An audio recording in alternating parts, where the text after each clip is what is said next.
¿Estamos buscando? ¿Lo estamos permitiendo? A veces Cristo quiere revelarse en nosotros, quiere mostrarse en nosotros, y a veces nosotros como que ponemos freno. No, Señor, yo quiero seguirte, pero quiero ir a enterrar primero a mi padre, ¿no? ¿Se acuerdan de los evangelios? Señor, primero déjame hacer esto y luego vengo. No. ¿Estamos poniéndoles excusas al Señor? ¿Estamos más preocupados en nuestra vida y las cosas que nos apegan al mundo que realmente nuestro compromiso con Dios, nuestra relación con el Señor Jesús, nuestra nueva vida en Él? Claro que Dios entiende nuestras situaciones, el Señor entiende lo que pasamos, nuestras necesidades, lo sabe. Pero Él dice, buscad primeramente el reino de Dios y su justicia. Buscadle a Él. Él tiene palabras de vida eterna. Así como Dios tiene una misión para Pablo, predicar el Evangelio a los gentiles, Dios tiene una misión con nosotros. Nos ha alcanzado por su gracia, la gracia de Dios en nuestras vidas. Nosotros también estamos llamados a testificar de Jesús. ¿Estamos testificando de Jesús? Estamos testificando realmente, porque lo que habla más no son nuestras palabras van en segundo plano. Lo que habla más es nuestra vida. Estamos testificando con nuestras vidas. Estamos reflejando realmente su gracia en nuestras vidas. Hemos sido alcanzados por la gracia de Dios. ¿Estamos reflejando esa gracia del Señor? Pablo, a pesar de que él se erigió, se levantó como el enemigo de Jesús y el enemigo de la iglesia, con todo, Dios lo había separado y en su momento lo llama. Nunca desistamos. A veces nos encontramos con gente muy dura, muy difícil de alcanzar. Pues no perdamos la esperanza. Dios tomó a Pablo. Tú podrías decir, ese es el enemigo, el primer enemigo de Dios y de Jesús y de la iglesia. Pero en su momento Dios lo llamó. En su momento Dios lo arrebató para su reino. No desistamos en orar y hablar a aquellos que nos parecen difíciles o imposibles de alcanzar por el Evangelio, porque para Dios no hay nada imposible. No somos nosotros, es Dios, el Espíritu Santo, es el que tiene que obrar. Nosotros no debemos dejar de predicar el Evangelio, y más con nuestra vida. Dice que Pablo en los versículos del 16 al 20, ¿no? Dice que no consultó enseguida con carne y sangre, ni subió a Jerusalén a los que eran apóstoles antes que yo, sino que fui a Arabia y volví de nuevo a Damasco. Después, pasados 3 años, subí a Jerusalén para ver a Pedro, y permanecí con él 15 días. Pero no vi a ninguno otro de los apóstoles, sino Jacobo, el hermano del Señor. En esto que os escribo, he aquí delante de Dios, que no miento. Pablo nos da su testimonio personal de sus primeros años como creyente, de su formación, de sus primeros momentos como cristiano. Estamos hablando de unos cuantos años. Pablo no contacta, dice él que no contacta con los apóstoles, ni con ningún líder de importancia de la iglesia en Jerusalén. La revelación de Jesús en ese momento fue suficiente para convencerlo. Él era el perseguidor de Jesús. Él estaba convencido de que Jesús había muerto. Él estaba convencido de que sus discípulos habían robado su cuerpo y que lo habían escondido, y que toda la resurrección de Jesús, el poder de Jesús, era una patraña y un engaño. Él estaba convencido de ello y por eso los perseguía acérrimamente. Pero su encuentro con Jesús cambia su forma de pensar. Cambia radicalmente. Le trastoca todo lo que él creía. Sus tradiciones ahora no tenían valor, no tenían sentido. Aún el mismo templo no tenía sentido, porque Dios no estaba allí. Dios está en el corazón de sus hijos. Él está allí.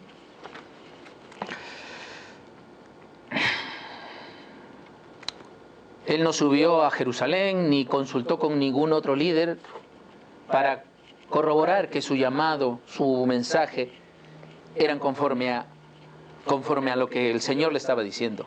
No subió por instrucciones, no.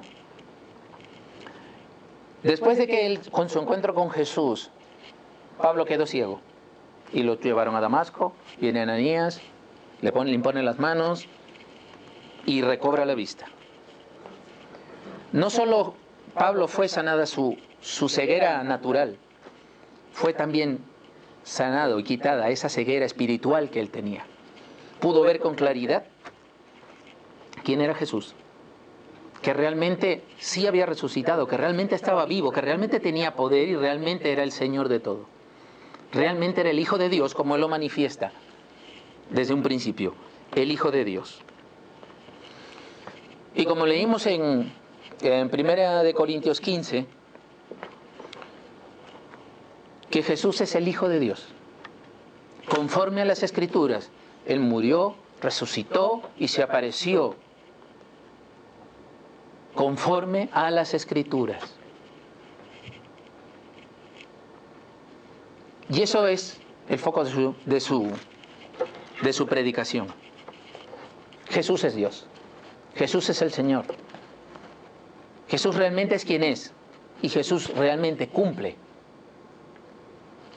todo lo que se dice de Él en las Escrituras.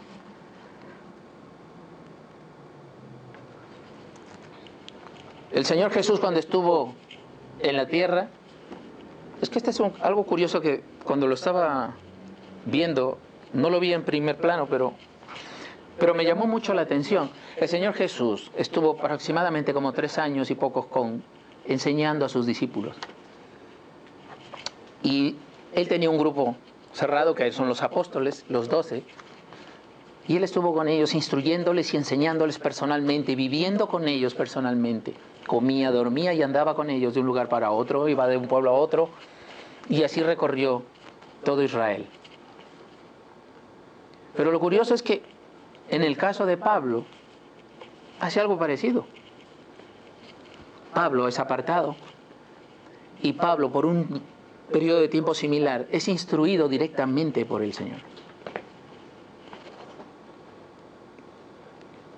Y luego de esa instrucción, dice, porque estuvo en Arabia, estuvo en Damasco y fue instruido por el Señor, luego subió, dice, a Jerusalén para entrevistarse con Pedro. ¿Por qué Pedro? ¿Por qué no otro? Dice que después de 3 años subió a Jerusalén, visitó a Pedro y se quedó con él 15 días. Eventualmente vio por allí al hermano del Señor, a Santiago, pero él con él no se quedó mucho. Pero es un dato curioso, porque sabemos que Pedro fue el primero en abrir las puertas del reino, por así decirlo, en el día de Pentecostés, a los judíos que estaban aquí reunidos en Jerusalén. Luego de la crucifixión del Señor, está en Hechos 2:14 y en adelante. Pero también Pedro es el primero en abrir las puertas del reino a los gentiles. ¿Recordáis el suceso que Dios lo envía ahí a la casa de Cornelio?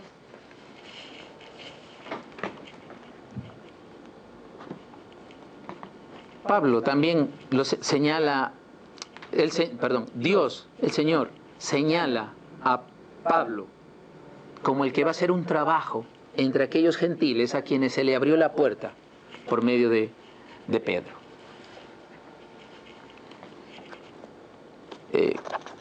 Ya hace unos meses estuve viendo una serie que se llama AD, que Año Domini.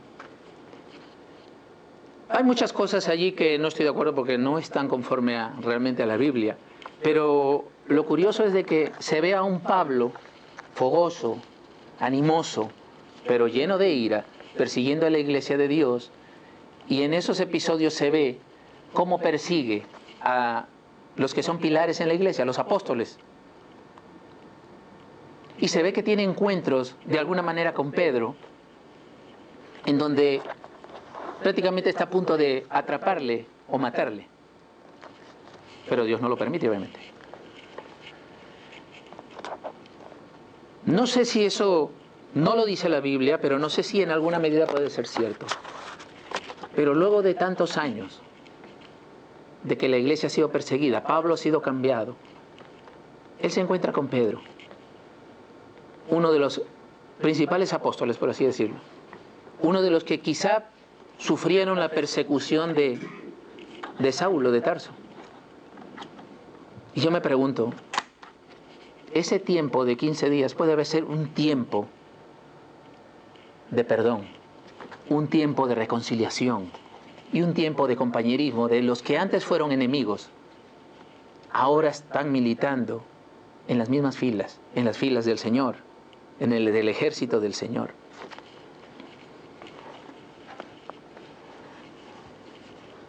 Pedro había sido uno de los apóstoles que siempre dijo que amaba al Señor, pero llegado el momento le traicionó y le negó. Pero aún así el Señor lo perdonó, lo restauró y lo convirtió en Pedro, el apóstol. Lo levantó y él fue el primero que abrió las puertas del Evangelio a los judíos y a los gentiles. Duro es que alguien que tú amas te traicione, pero el Señor no es como nosotros. El Señor le perdonó, le amó y lo restauró. Él hizo eso con alguien que amaba. Pablo dice que él no es digno de ser llamado apóstol porque fue perseguidor de la iglesia. No. Pero vemos otra vez la gracia de Dios no actuando sobre la gente que ama solamente, sino por la gente que no le ama. Pablo era un perseguidor, un asolador, y el Señor en su gracia le perdona, en su gracia le llama. Y ahora el enemigo, ¿quién de nosotros podría mostrar un amor así por alguien que es tu enemigo? Solamente el Señor. Pero Pablo es perdonado, Pablo es llamado, y se puede ver la gracia de Dios en ambos hombres. En ambos hombres que lo único que en común tenían era Jesús. Como muchos de nosotros, lo único que tenemos en común es a Jesús. Y ese es lo hermoso y lo precioso del Evangelio. De que nuestra unión es en Cristo Jesús.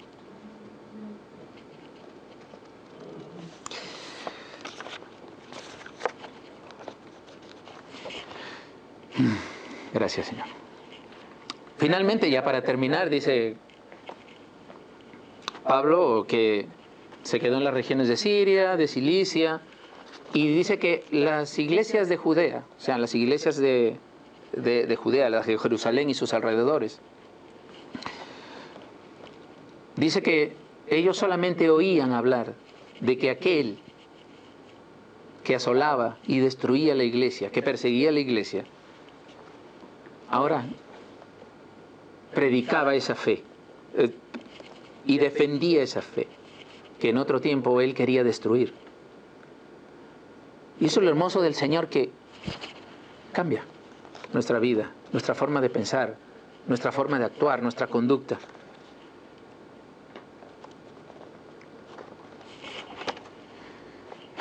Quizá Pablo se fue a las regiones de Siria y Cilicia un poco como para protegerse y permitir poder él crecer en el Señor con libertad. Recordemos que él era un judío extremista y había abandonado el judaísmo extremo. Y lógicamente, como vemos en el libro de Hechos, él comenzó a ser un objetivo de los judaizantes y de los judíos. Así que en ese tiempo, en ese periodo, él pudo crecer en el Señor, pudo seguir trabajando en su futuro ministerio entre los gentiles. Pero lo que me llama mucho la atención es de que es la respuesta de las iglesias de Judea con respecto a su nueva actitud de la cual hablamos. Pablo estaba ya no en sus fuerzas, Pablo ya no estaba trabajando para otros hombres, estaba trabajando para el Rey de Reyes y Señor de Señores. Él estaba siendo siervo de Jesucristo y estaba al servicio de la iglesia. Que puede que su reputación, la reputación que él tuvo en el pasado, que era mala, ahora iba cambiando. Las iglesias alababan a Dios, glorificaban al Señor, porque él había cambiado, porque había sido transformado. Quizá puede que nuestro pasado nos haya dado una mala reputación. Quizá nuestro pasado esté por allí. Pero ahora somos nuevas criaturas en Cristo. Las cosas viejas pasaron. Y aquí todas son hechas nuevas. ¿Es nuestro testimonio presente motivo de glorificación a Dios? ¿Podemos decir que otros pueden glorificar a Dios por nuestros testimonios, por nuestra conducta, por nuestro trabajo en el Señor? Hermano, hermana, en su soberanía Dios nos ha alcanzado con su gracia. Nos ha mostrado a través de su Hijo Jesucristo. Jesucristo nos ha rescatado de la muerte. Nos ha sacado de las tinieblas y nos ha traído su luz admirable, para que nosotros anunciemos las virtudes de aquel que nos llamó. Mantengámonos firmes en esa gracia de Cristo Jesús, en esa bondad que no la merecíamos, pero Él quiso regalárnosla. Él quiso otorgárnosla gratuitamente, gratis. No hemos trabajado en ella, no hemos hecho nada bueno para merecerla, pero Él quiso dárnosla en Cristo Jesús. Y debemos mantenernos firmes allí. Si eres un amigo o una amiga que nos visita, Romanos 3:23 dice que todos somos pecadores. Y eso nos aparta de Dios, nos aparta de su gloria, nos aparta de su presencia. No podemos estar delante de Dios. Y Romanos 6:23 dice de que nuestro destino es la muerte. Así que no tengas temor, porque hay buenas nuevas en Jesucristo, el Evangelio de Jesucristo. Dice Juan 3:16 que dice que Dios nos ha amado de tal manera que nos ha dado a su Hijo, a su único Hijo, para que a través de Él nosotros tengamos vida eterna. Y esa es la gracia que Dios quiere alcanzar a todo hombre. Dice que si crees en Jesucristo, ya no eres condenado. Y que si le recibes, eres hecho hijo de Dios.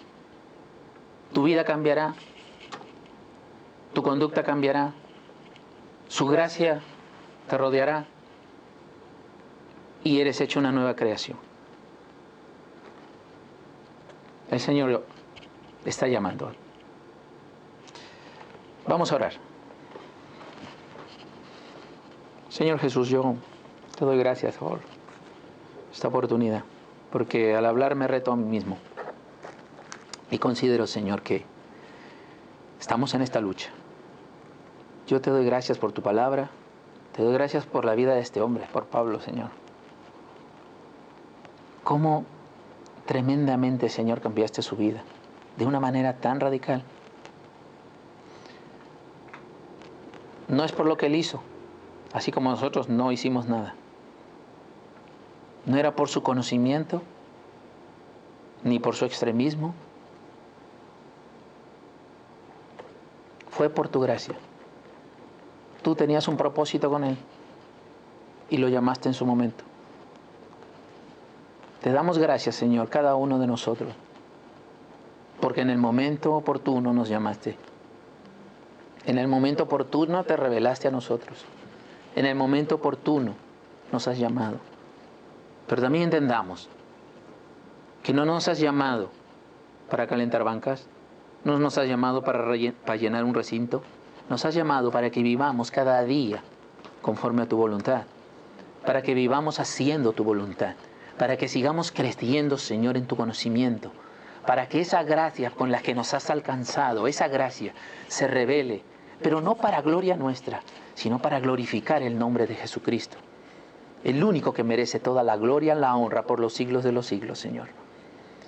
Y llegará el día en que toda rodilla se doblará y toda lengua confesará que Jesucristo es Dios, para la gloria del Padre. Y seguro que estaremos en ese momento. Nos arrodillaremos delante de ti y declararemos que tú eres nuestro Señor y te confesaremos, Señor. Y aún aquellos que se opusieron a ti tendrán que confesarlo. Pero en este tiempo que estamos, en este tiempo que llamamos muchas veces la gracia, en este tiempo de gracia, esa misma gracia con la que nos has alcanzado, con la que nos has rodeado, con la que hemos cantado hace poco en una de las canciones, se revela en nuestras vidas, Señor, para que tú seas glorificado. Dice que tú nos has separado desde antes, Señor. Ya nos conocías desde antes. Gracias, Señor. Necesitamos de ti, Hijo Jesús. Necesitamos de ti, Señor Jesús, cada día. Para que nuestras vidas sean transformadas constantemente. Y para que aquellos que no te conozcan, Señor, puedan conocerte. Puedan verte, Señor. Porque estamos aquí para mostrar a Cristo en nuestras vidas, para vivir para Él. Señor Jesús, gracias por este tiempo. En el nombre poderoso de tu amado Señor, danos de tu fortaleza, danos de tu espíritu. Gracias, Señor. Te agradecemos. Amén.